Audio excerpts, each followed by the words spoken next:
नमस्कार। हमारे YouTube channel पर आपका स्वागत है। मैं डॉक्टर अतुल शाही।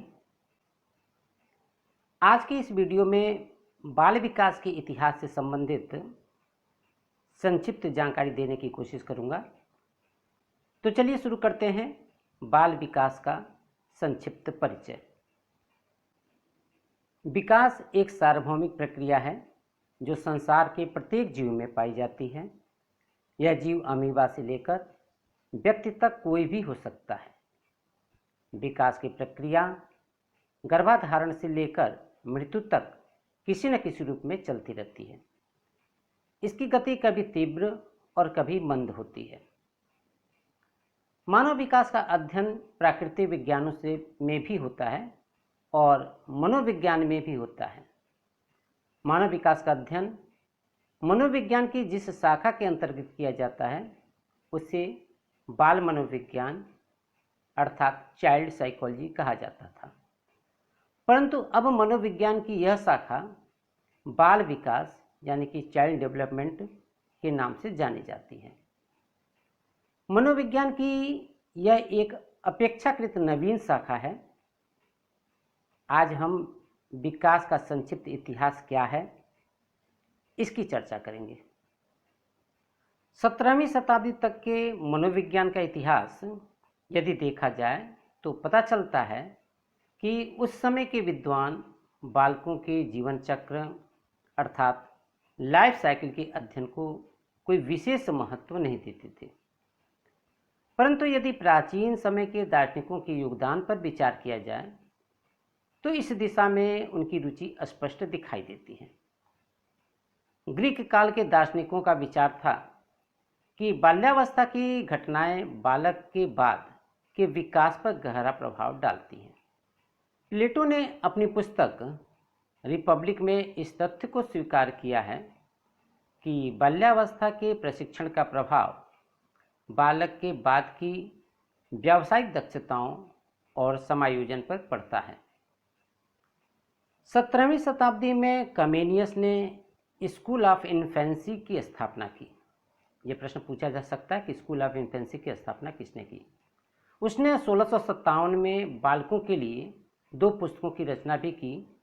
प्रथम पुस्तक बालकों की प्राथमिक शिक्षा पे है और द्वितीय पुस्तक में पाठ्य सामग्री को चित्रों की सहायता से रोचक बनाया गया है।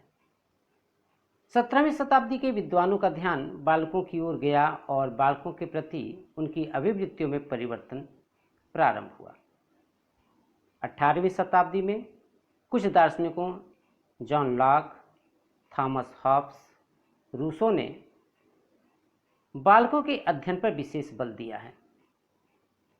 ब्लॉक ने बालकों की रुचियों, इच्छाओं और क्षमताओं पर बल दिया है और बताया है कि व्यक्तित्व निर्माण में वातावरण का योगदान प्रमुख होता है। 18वीं शताब्दी में पेस्टोलॉजी ने बाल विकास का सर्वप्रथम वैज्ञानिक विवरण प्रस्तुत किया।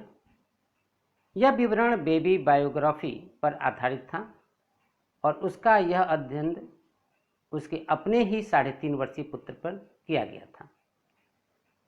जर्मनी के चिकित्सक टाइडमैन ने भी अपने बच्चों के शारीरिक और मानसिक विकास का निरीक्षण कर एक विवरण तैयार कर उसे प्रकाशित करवाया।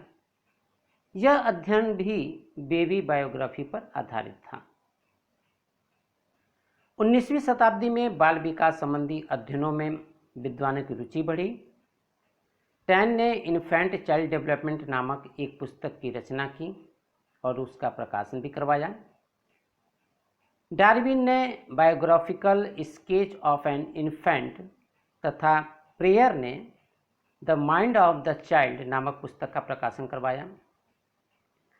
प्रेयर ने अपने ही पुत्र की जन्म से लेकर 3 वर्ष की अवस्था तक की बायोग्राफी तैयार की। 19वीं शताब्दी में ही अमेरिका में बाल अध्ययन आंदोलन चला। इस आंदोलन के जन्मदाता स्टैनले हॉल थे। हॉल ने चाइल्ड स्टडी सोसाइटी और चाइल्ड वेलफेयर ऑर्गेनाइजेशन जैसी संस्थाओं की स्थापना की तथा बायोग्राफी भी तैयार की। उन्होंने बाल विकास संबंधी अध्ययनों में प्रश्नावली विधि का भी प्रयोग किया।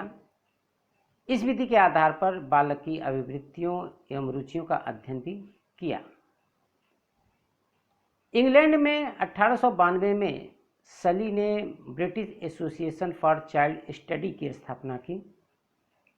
हॉल ने 1891 में पेडागॉजिकल सेमिनरी नामक पत्रिका का प्रकाशन प्रारंभ कराया, जिसका उद्देश्य बाल विकास संबंधी लेखों का प्रकाशन करना था। 19वीं शताब्दी के अंत तक इंग्लैंड, अमेरिका और जर्मनी इत्यादि देशों में चाइल्ड स्टडी और पेडागॉजिस्ट नामक पत्रिकाओं का प्रकाशन प्रारंभ हुआ। इन देशों के बड़े बड़े महानगरों में असामान्य और विशिष्ट बालकों अर्थात एबनॉर्मल एंड प्रॉब्लम चिल्ड्रन के अध्ययन हेतु मनोवैज्ञानिक उपचारशालाएं स्थापित हो गई। प्रथम बाल गृह की स्थापना 1887 में न्यूयॉर्क में बाल अपराधियों को सुधारने के लिए हुई। यह प्रश्न महत्वपूर्ण है। प्रथम बाल गृह की स्थापना कहाँ हुई? न्यूयॉर्क में हुई 1887 में। 20वीं शताब्दी के प्रारंभ से ही बाल विकास संबंधी अध्ययन अधिक व्यवस्थित ढंग से किए जाने लगे। आधुनिक दृष्टिकोण से यदि देखा जाए तो इस अवधि में जीएस हॉल द्वारा जो अध्ययन किया गया वे शुद्ध रूप से न वस्तुनिष्ठ थे और न पूर्णतः नियंत्रित। हॉल और उनके विद्यार्थियों के अध्ययन में प्रयोज्यों की संख्या इसलिए अधिक रखी गई कि प्रतिनिधित्वपूर्ण आंकड़े प्राप्त हो सकें। उसने समायोजन समस्याएं तथा व्यक्तिगत विशेषताओं संबंधी समस्याओं पर महत्वपूर्ण अध्ययन किए। 20वीं शताब्दी के प्रारंभ में अनेक बाल मनोविज्ञान संबंधी पुस्तकों का प्रकाशन भी हुआ। गेसेल ने 1930 में इन्फेंसी एंड ह्यूमन ग्रोथ तथा गाइडेंस ऑफ मेंटल ग्रोथ नामक पुस्तक का प्रकाशन करवाया। गेसेल की यह पुस्तक अत्यंत महत्वपूर्ण है। पियाजे ने भी बाल मनोविज्ञान पर कई पुस्तकें लिखी हैं। इनमें से कुछ प्रमुख पुस्तकें हैं child conception of the world, जो 1920 में लिखी गई थी, language and thought of the child, जो 1926 में लिखी गई थी, मॉरल जजमेंट ऑफ चाइल्ड, जो 1930 में लिखी गई थी। ये महत्वपूर्ण पुस्तकें पियाजे की थी। 1930 तक बाल मनोविज्ञान की विषय सामग्री सीमित थी। इस अवधि की अधिकांश समस्याएं यह थी कि भिन्न भिन्न आयु स्तरों पर शारीरिक, मनोवैज्ञानिक और व्यवहार विशेषताओं में क्या क्या परिवर्तन होते हैं, यह समस्या थी। अथवा बालकों में विभिन्न व्यवहारों के विकास की कौन कौन सी प्रमुख अवस्थाएं हैं, इन समस्याओं पे शोध होते थे। परंतु पिछले लगभग 40 वर्षों में बाल मनोविज्ञान संबंधी अध्ययनों में एक नया ट्रेंड चला है। वह यह कि मानव विकास के विभिन्न क्षेत्रों में अंतर्निहित प्रक्रियाओं का अध्ययन करना, यानी कि बाल विकास का अध्ययन अब ब्रॉड स्तर पे, विस्तृत स्तर पर किया जाने लगा है। बाल मनोविज्ञान का वर्तमान रूप जो इस समय दिखाई देता है वह अनेक वैज्ञानिकों एवं शोधकर्ताओं का फल है। इसके विकास में अनेक शोधकर्ताओं का योग रहा है। अतः बाल मनोविज्ञान के भिन्न भिन्न क्षेत्रों में कुछ प्रमुख शोधकर्ताओं और मनोवैज्ञानिकों जिसका योगदान रहा है, उनका उल्लेख करना आवश्यक है। बाल मनोविज्ञान की अध्ययन विधियों के क्षेत्र में डेनिस, मर्फी, न्यूकाम्ब, बुहलर, कैटेल और थॉमसन ने योगदान दिया। नवजात शिशु की विभिन्न शारीरिक एवं मनोवैज्ञानिक विशेषताओं संबंधी अध्ययनों में Dennis, Halverson, Hurlock, Irwin Smith, Wagner इत्यादि का योगदान महत्वपूर्ण माना जाता है।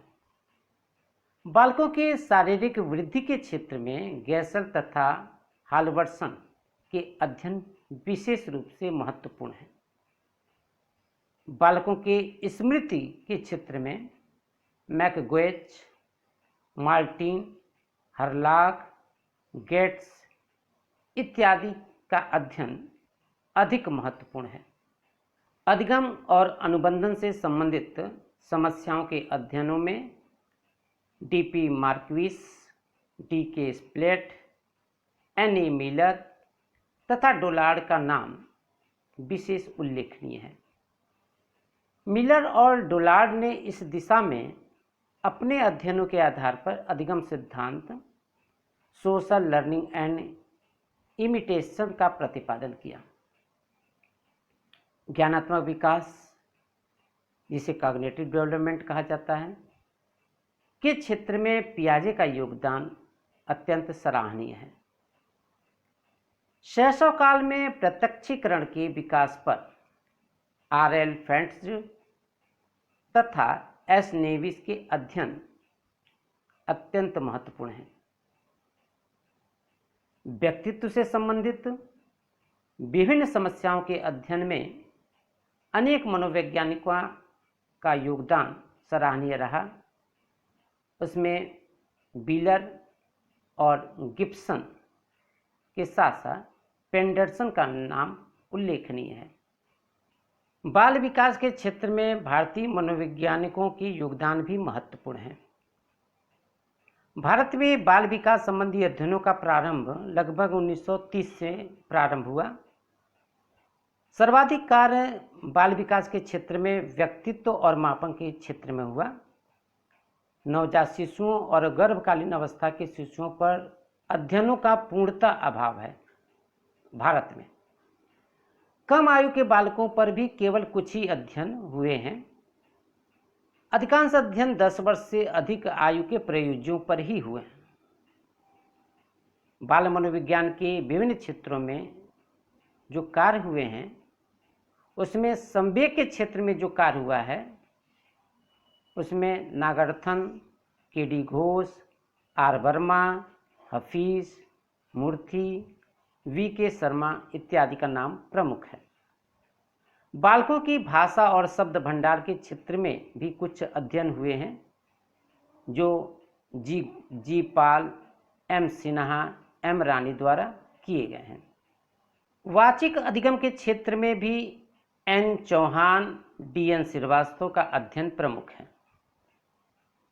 अधिगम स्थानांतरण पर राममूर्ति, परमेश्वरन, सृजनात्मकता पर चौहान तथा शर्मा इत्यादि के अध्ययन महत्वपूर्ण है।